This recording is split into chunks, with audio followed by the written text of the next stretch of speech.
Welcome, friends.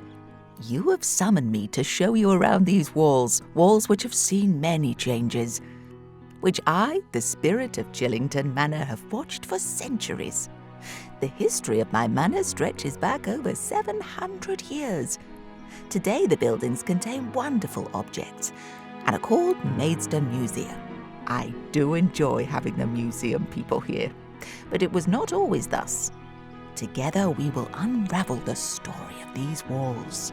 Come, let us take a tour of Chillington Manor through the 17th and 18th centuries, and we will uncover fantastic feasts, battles, and cider. In our last journey, I showed you how Peter Mapleston built this new brick house with its 2 wings, replacing a drafty medieval hall. I enjoyed the company of the Mapleston family for more than 30 years, and I was sorry to see them leave my manor. I welcomed a new family into the house in 1562, the Barhams. Nicholas Barham was a lawyer, MP for Maidstone and Sergeant-at-Arms, an important and wealthy man who paid £500 for these magnificent buildings. I heard rumour of him putting a man to the rack to extract evidence for a trial, which was not uncommon in those days. But he was a kindly family man. I looked over his shoulder whilst his will was drawn up and saw how well he provided for them and for his retired servants. I cannot say I found his son and heir Arthur a similarly attractive proposition.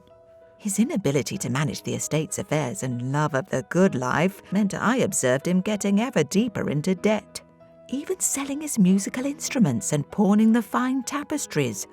The wall paintings he commissioned up there on the 3rd floor of the manor house must have cost him dearly. Very few people ever see them. Let's have a quick peep. I know where to find fantastic feasts. Here is a glorious picnic with minstrels under canopies. The next owner of Chillington was a Puritan called Henry Hall. He was another lawyer and bought the estate in 1609. I was surprised that he didn't have these painted over. Nearly 40 years later, I witnessed the Battle of Maidstone. The battle was fierce. Royalists chased General Fairfax, leading Cromwell's men through the town, and then finally defeated them right on the doorstep of the house. Here is Colonel-in-Chief Brockman, who often grumbles to me about being on the losing side. Hundreds of royalists hid in St. Faith's Chapel, which once stood next door. All that remains of the chapel now are these columns. I was saddened when in 1665 the estate's land was sold off by Henry Hall's son George, who did not live here and rented out to tenants. But in 1698, one of those tenants bought the manor house, and then I came to know the Southgate family well. This was a family whose trade was the making of cider. They were not from the classes who had previously owned the manor. But I cannot be too harsh, as they built this rather lovely house to the side of the Tudor manor house. Today the museum people, I do like having them here, use the ground floor for their local history displays.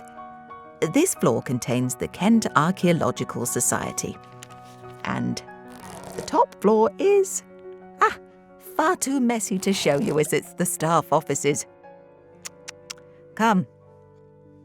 Unfortunately, bankruptcy cut short the Southgate's occupation. Perchance cider was not as quaffable as it is today. Another lawman, the attorney Mr. Fuller, lived here for some 30 years after the Southgate's departure.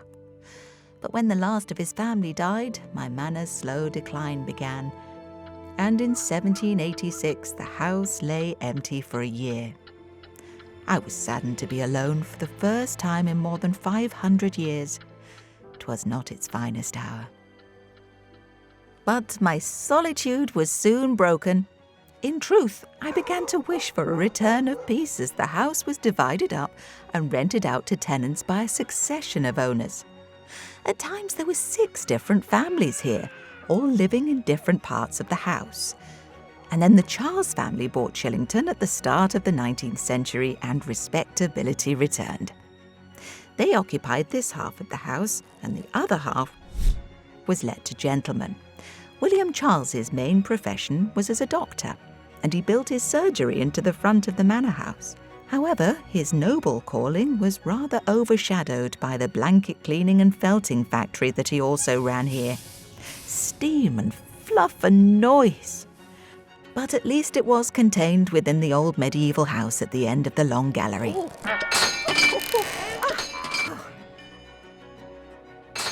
It was William Charles's son, Thomas, whom I have to thank for those lovely museum people being here today. Have I mentioned them before? Thomas, an eccentric a man as ever lived, collected anything he thought interesting, whether fossils, paintings, or Greek pots. How his housekeeper moaned about the dusting. But those collections were the start of the museum. Come with me on my next tour to find out which curator was poisoned by their wallpaper and why the tower built to watch the stars was only used for a few years. Until then,